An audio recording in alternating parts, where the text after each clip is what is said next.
Cela fait déjà 1 an que nos habitudes ont été bouleversées. Moins de contacts sociaux, moins de divertissements extérieurs. Par contre, plus de stress, d'angoisse, d'anxiété et d'incertitude. Peut-être qu'à force de contradictions, vous êtes perdu, noyé dans la masse d'informations et de désinformations. C'est très compréhensible. Ou alors peut-être que vous faites partie des personnes qui ont pris le pli de se réinformer pour mieux comprendre et avoir un regard différent sur la situation, afin de gérer les peurs éventuellement. En tous les cas, nous sommes tous concernés par ces changements. C'est nos expériences, nos parcours, nos personnalités qui vont influencer notre état d'esprit. Il faut bien admettre qu'il fallait que les choses changent. Nous devenons de plus en plus sédentaires, fatigués, stressés, fragiles. Nous sommes un peu trop habitués au confort et à la dépendance.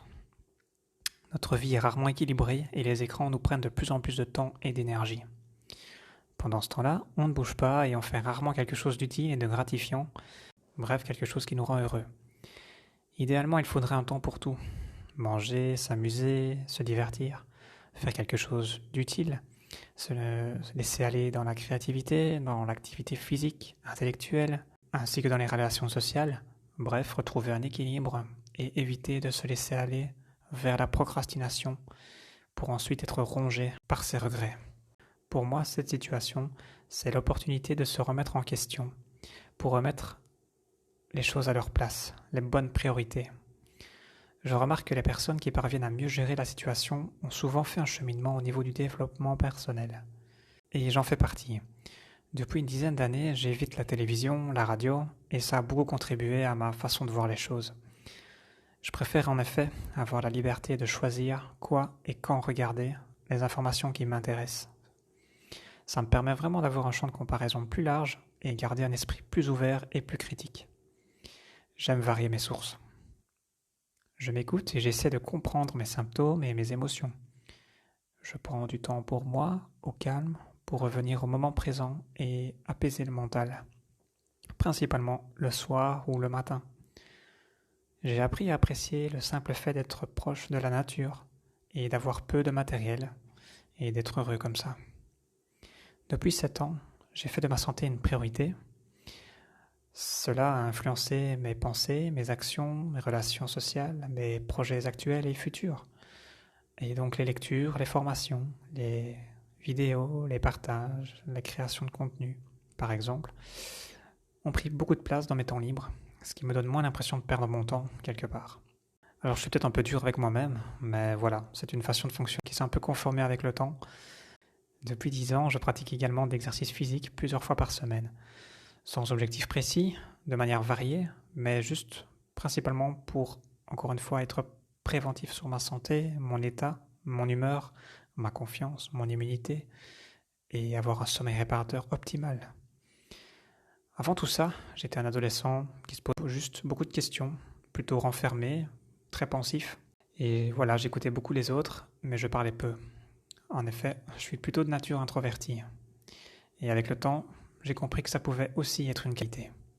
Bien sûr, actuellement, tout n'est pas parfait dans mon quotidien. J'essaye, tant bien que mal, d'avoir des routines correctes, de me focaliser, d'avoir des moments pour chaque tâche.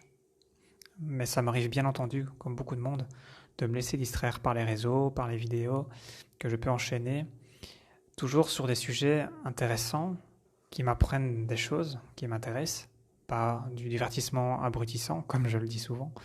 Mais malgré tout, voilà, on perd vite du temps dans toute cette masse d'informations et au final, on n'en retient pas grand-chose. Et c'est pareil pour la musique. J'adore écouter la musique, mais si j'en écoute de trop, à la fin, je n'arrive plus à réfléchir et ma tête, c'est un vrai brouillard. Généralement, j'essaie de m'arrêter, de me rendre compte de la situation pour prendre les bonnes actions, mettre des limites, fixer des plages horaires, etc. Par exemple, si j'évite toute distraction jusqu'à midi, eh bien, je me rends bien compte que le matin, je suis beaucoup plus productif et je suis beaucoup plus concentré. C'est très impactant de voir ça.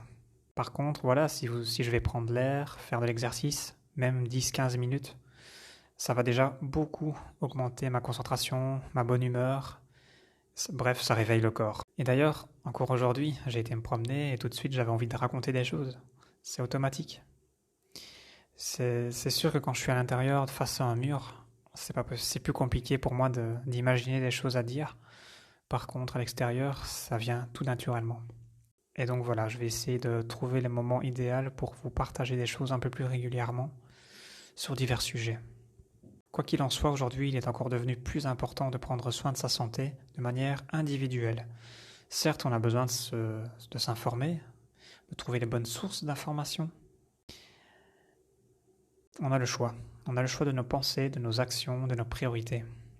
Comme beaucoup de monde, vous n'avez peut-être pas le temps de vous renseigner, vous êtes très occupé par la famille, par le travail, je peux tout à fait comprendre. Mais voilà, c'est pour ça qu'il existe des thérapeutes, des coachs, comme moi, pour vous aider à y voir plus clair, pour vous faire gagner du temps et pour vous conseiller directement en fonction de vos besoins. Et alors mes conseils à moi, c'est par rapport principalement à l'alimentation, évidemment, au niveau de la complémentation, mais aussi au niveau d'un mode de vie en général. Avoir des bonnes habitudes au bon moment de la journée pour optimiser l'énergie, la santé et l'humeur également. Quelques exemples, ça peut être pour optimiser la croissance, pour perdre du poids, pour calmer ou stopper des compulsions alimentaires salées, sucrées, pour prévenir ou entourer le diabète, pour optimiser votre énergie physique ou intellectuelle, pourquoi pas ralentir le vieillissement de votre organisme. En tous les cas, je peux vous aider pour revoir votre alimentation du caddie à la cuisine, pour analyser vos carences nutritionnelles, vos faiblesses métaboliques suite à des questionnaires précis, et pourquoi pas vous accompagner sur des petites cures rééquilibrantes de Tati Lovers. En tous les cas, je vous rappelle que ce travail d'apprentissage, je l'ai fait pour vous aider et vous faire gagner du temps. Alors n'hésitez pas à vous tourner vers des professionnels de la santé ou du bien-être pour vous faire du bien. C'est très important à l'heure actuelle encore plus qu'avant. Il y a toujours des choses que l'on peut améliorer, même quand on pense qu'on est dans les bonnes habitudes. Je vous assure, même pour moi, c'est encore le cas. Merci beaucoup pour votre écoute. Restez fort, courage et à bientôt. Alors voilà, je conseille bien sûr d'agir en prévention, de ne pas attendre de souffrir. Mais si vous êtes déjà dans le cas de pathologie ou de symptômes gênants, il y a tout de même des conseils intéressants qui peuvent vous aider à améliorer la situation. Voilà, je m'arrête ici. Si vous souhaitez plus d'informations, rendez-vous sur www.alainbureau.be. Vous pourrez y trouver également un petit livret électronique PDF gratuit pour vous aider à débuter dans vos nouveaux objectifs.